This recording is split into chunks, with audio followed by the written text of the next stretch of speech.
Welcome back to Off the Bench. It is Tuesday at 7:30. Every Tuesday at 7:30, we talk to the head man of LSU football, Coach Ed Orgeron, national championship winning coach in his own right. Well coached yesterday. Another national championship winning coach joins the squad. Coach, what's going on, man? How was it getting to sit down, talk to, interact with Coach Mulkey yesterday? Oh, she was fantastic, man.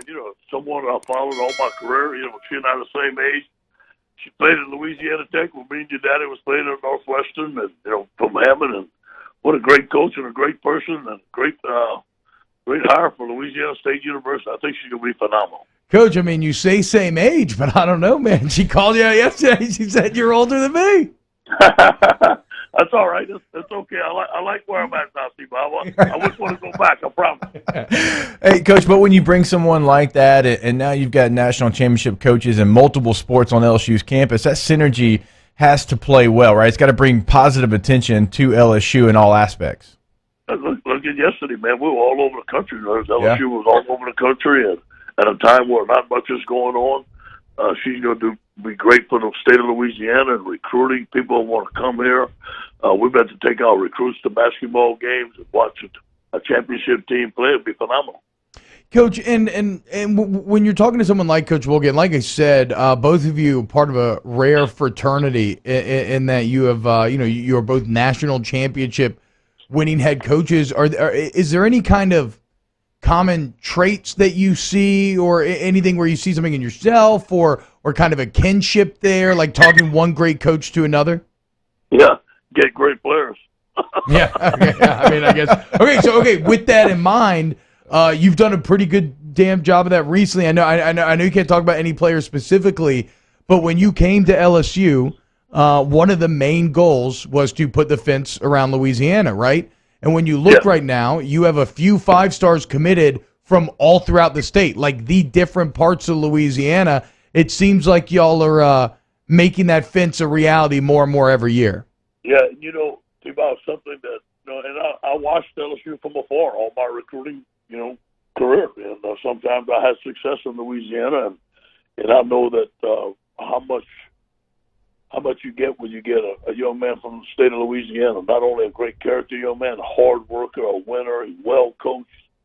So, yeah, it's a premium to be able to keep you guys in state. And as we all know, we got a battle. It's always a battle. It's a battle every day. It's going to be a battle this year. But I'm pleased that since we became head coach, 9 5-stars that signed with LSU. And we're going to continue that trend.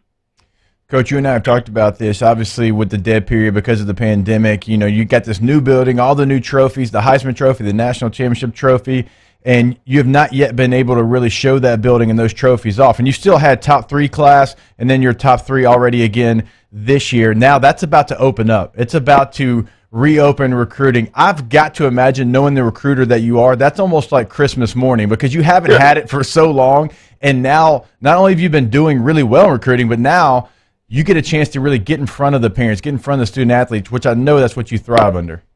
Yes, I can't wait to see them and to evaluate them, to get them to work out. We haven't seen a high school player work out in over a year. And wow. I love the evaluation process.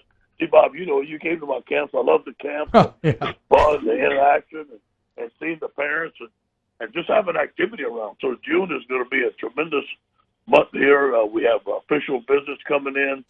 We're going to save the state of Louisiana guys. They're going to come unofficially. We want them to come during the season, so we're going to get some guys from out of state and some top guys from out of state. Potential first-round draft coaches are going to visit, so I'm excited about that. Yeah, and you got to be hype, Coach, to finally show off the new facilities, right? I mean, like it was like right after they got built, and you had all the trophies and everything. Everything got shut down. Do you think that those? Will y'all be able to take advantage of selling that locker room, those facilities, and those trophies?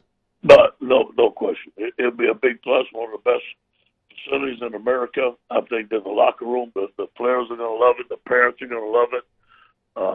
And really selling that, it saves a lot of time for a young man. Instead of going back to your dorm room or your camp, everything is here. You eat here, you sleep here, you study here, you train here. I think it's one of the best facilities in the world. So, Coach, obviously, we're talking high school recruits and guys that have not yet been on campus, but even the guys that signed in this last class, there's been some restrictions on what they can do, how much they can come on campus. So I've got to imagine, like, you're ready to see maybe them more than anyone because you've already had that relationship. They are LSU Tigers. They've signed on the dotted line, but they haven't really been able to come to the facility like they normally would. Yes, none of that. And think about this. Some of the signees I'll be seeing for the first time in person. Wow. I've never, when Derek Davis showed up on campus, it was the first time that I met him in person and his parents. Sheesh. I met him through his room and stuff like that. But anyway, yes, it'll be good. Our guys will be coming in. We'll start the summer school May 24th. They'll report May 23rd. I'm going to have a meeting with their parents. Can't wait to see most of these guys. And a lot of them, it'll be the first time I met them in person. Coach, we're talking to Coach Ed Orgeron here on Off the Bench. Now that spring is over, you did the self-scouting. I know we had talked to previously. You kind of highlighted the run game as something y'all really wanted to chew into. What other kind of evaluations have y'all arrived at when you look at your roster post-spring? What are the areas of improvement that you really want to work on? No, I got to give Jake credit and the offensive staff. They were in here at 6 o'clock in the morning. They were on a Zoom meeting with the San Francisco offensive line coach, which was 4 o'clock his time in the morning, and going over the outside zone, going over the steps and the footwork and the details. So we're going over everything, especially our base runs, and get the details down, which we want. It's our first time as a staff together, and then we're going over the passing game next week, and then we should be able to start breaking down UCLA and our opponents the next year. And Coach, this is also a time that you probably put a lot of thought into roster management. I know we've talked about that in the past about, college football is different and the roster seems to always change, and you have to make sure that you have your numbers as close to the maximum that you can. I mean, are those conversations in the off season, are they daily? Are they weekly? I mean, are they just kind of ever evolving? Every day. We're looking at roster management every day. Austin and I and Derek, we sit here, and the first thing that comes to mind is, for me, for next year in the recruiting class, which we have some great ones already committed, is the offensive line. Now, we got to replace a veteran offensive line. And I can see us having a great high school recruiting class, also perhaps get graduate transfers and or junior college players in some key positions. I think that's the position that's going to be hit the hardest. Coach, speaking of position groups, one of the more interesting groups in the team right now in terms of not really understanding what it will look like come football season is the running back group. Now, of course, you have TDP, you have John Emery, you have some others, even like Coy Moore getting involved during spring. But then you got some really talented cats coming in during summer. If you are a Kiner or a Godwin, what are the keys to maybe seeing the field this fall despite only reporting in June? I think that if there's any position, and T-Bob Jacob, this, is running back. I mean, if you can take a hit, and you can hold on to the football, and you can protect and catch the ball in the backfield, which all these guys can do, you can play. And I think that that's the position right there that those guys are going to have to play, especially with the running backs' durability. I think that Ty Davis-Price, John Emery, and Kavontre Bradford are excellent players. But I do believe that, as you know, in the SEC, you play these games, these guys are going to get nicked. I think Corey and Amari both are going to play next year and play well. Coach, just speaking of running backs coming out of high school, you mentioned the ability to catch the ball. I feel like that wasn't always a skill that running backs had in kind of the new era of football. Are you seeing these more complete players emerge nowadays? Yeah, because of 7-on-7. The thing about this, T-Bob, everybody plays 7-on-7 now. Yeah. And back in the day when we grew up, there was no 7-on-7. Guys I talk to recruits, where are you going? I'm traveling to Miami. I'm traveling to Las Vegas. I mean, hey, when we grew up in La Rose, we had to take a change of clothes to go to New Orleans. That was once a year. You know what I mean? So guys are traveling. Guys are 7-on-7. They're playing different positions. So yes, the guys are coming in there and can catch the ball well. We still need to catch the ball better out of the backfield than we did last year.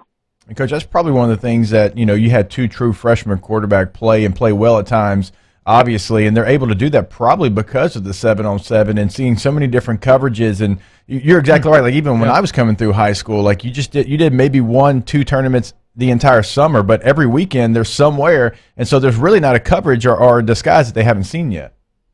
Yep, and nobody's seen a quarterback as deep as yours. How deep was your quarterback? Coach, he was at least 9 yards because our offensive line was so small and couldn't block that we figured if we were 9 yards back, Coach, that the quarterback John David would be able to get the throw off before the defensive line got to him.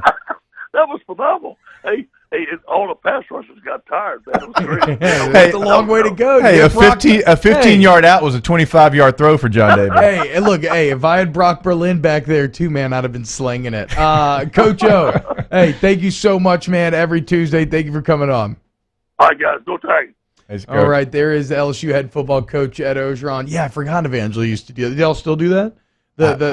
I couldn't tell you. Basically a punt snap, every single snap. Hey, it makes sense. I definitely remember Coach O coming because John David signed with Coach O. Yeah, he signed with USC. So, yeah, I definitely remember Coach O coming in the building. See, there you go. That's what he was talking about. Sometimes he'd be able to go in Louisiana and cherry pick, and other times he couldn't. And when he couldn't, LSU was at its strongest. And right now, it's really hard for other coaches to come in here and take guys. So hopefully it means LSU is at its strongest. All right, when we get back, let's close out hour number one. Did y'all see what this LeBron James rookie card sold for? It seems like every day we have like a new card record being set. I've got like a lot of rookie cards. If y'all just want to donate to your boy, to the foundation, I've got some rookie cards. How big of fans, fullbacks are you? It may fetch something similar. We'll see. We'll see next. Close out hour number one. OTB.